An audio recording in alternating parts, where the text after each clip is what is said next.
देहरादून में पुस्तक मेले का उद्घाटन उत्तराखंड भाषा संस्थान के तहत उत्तराखंड साहित्य गौरव सम्मान कार्यक्रम आयोजित किया गया।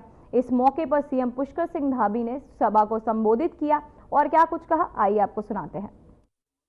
उन सभी महान विभूतियों को समर्पित है जिन्होंने अपनी लेखनी से समाज को न केवल एक दिशा देने का काम किया है बल्कि उत्तराखंड की संस्कृति को भी नई पहचान दी है।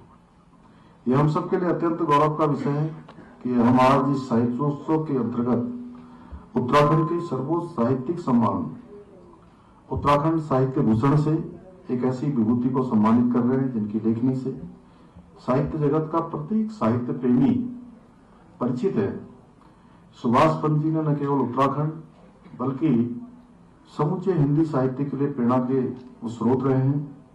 मैं इस अवसर पर आज उनको अपनी ओर से, देवभूमि उत्तराखंड की ओर से, पूरे प्रदेश की जनता की ओर से उनको बहुत बधाई देता हूँ, हृदय दिल से बधाई देता हूँ।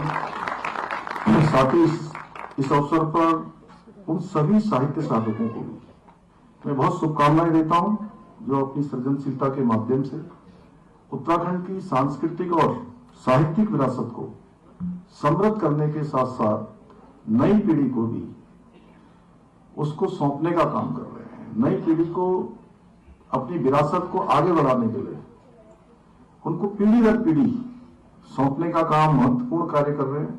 भाइयों बहनों, हमारी देवभूमि हमेशा से ये रचनात्मकता की भूमि रही है, योग की भूमि रही है, ज्ञान की भूमि रही है और संस्कृति का एक अद्भुत केंद्र रही है जहां विचारों की ज्योति ने हर युग में समाज को प्रेरित करने का काम किया है, समाज को दिशा देने का काम किया है।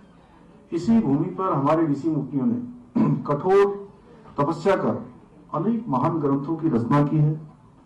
हमारे प्रदेश में स्थित पहाड़ों की विशालता, गंगा की पवित्रता और 71% भूभाग हमारा वनों से आच्छादित, हिम चोटियों से आच्छादित, अद्वितीय प्राकृतिक सौंदर्य से अनगिनत लेखकों को, कवियों और विचारकों को प्रेरणा प्रदान करने का काम इस भूमि ने किया है।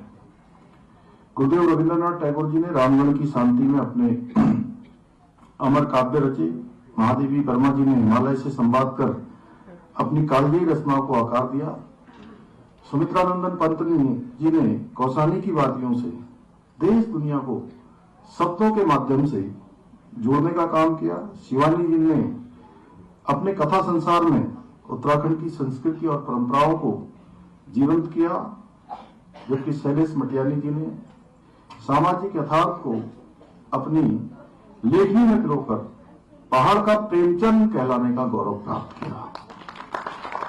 आज भी रस्किन बॉन्ड और लीलाधर जगूड़ी जी जैसे साहित्यकार देवभूमि की पहचान को विश्व मंच पर स्थापित कर रहे हैं और इसी गौरवशाली परंपरा में आज सुभाष पंत जी भी शामिल हो रहे हैं जिनकी लेखनी उत्तराखंड की साहित्यिक विरासत को और अधिक समृद्ध बनाने का काम कर रही है।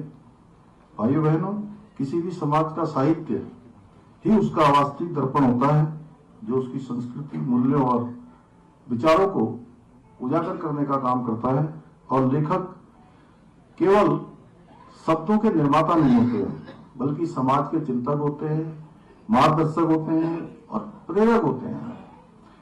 भारत के अगर हम स्वतंत्रता संग्राम की बात करें तो भारत के स्वतंत्रता संग्राम को तभी गति मिली जब हमारे कवियों और रचनाकारों ने देशवासियों को स्वतंत्रता आंदोलन में सक्रिय रूप से भाग लेने के लिए प्रेरित किया।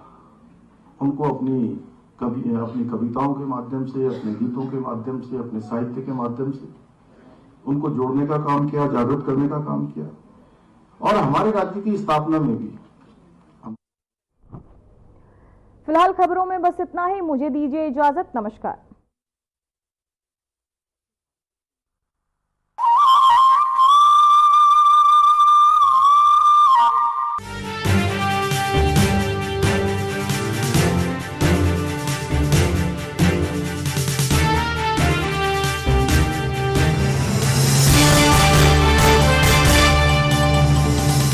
प्रधानमंत्री श्री नरेंद्र मोदी के मार्गदर्शन और मुख्यमंत्री श्री पुष्कर सिंह धामी के नेतृत्व में उत्तराखंड राज्य में समान नागरिक संहिता अर्थात यूनिफॉर्म सिविल कोड लागू कर दिया गया है। इस ऐतिहासिक कदम ने वसीयत पंजीकरण को एक व्यवस्थित और पारदर्शी स्वरूप प्रदान किया है।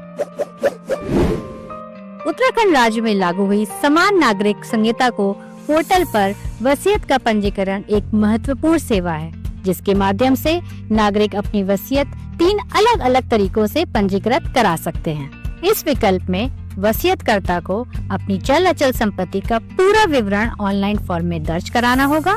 इस प्रक्रिया में 2 गवाहों के आधार या ई-केवाईसी का रहना अनिवार्य है। बात अगर दूसरे विकल्प की करें तो वसीयतकर्ता या वसीयतकर्ता का प्रतिनिधि यानी लेगेटी, एग्जीक्यूटर या अधिकृत व्यक्ति 2 गवाहों द्वारा हस्ताक्षर की हुई हस्तलिखित या टाइप की हुई वसीयत को पोर्टल पर अपलोड कर सकता है। इस विकल्प में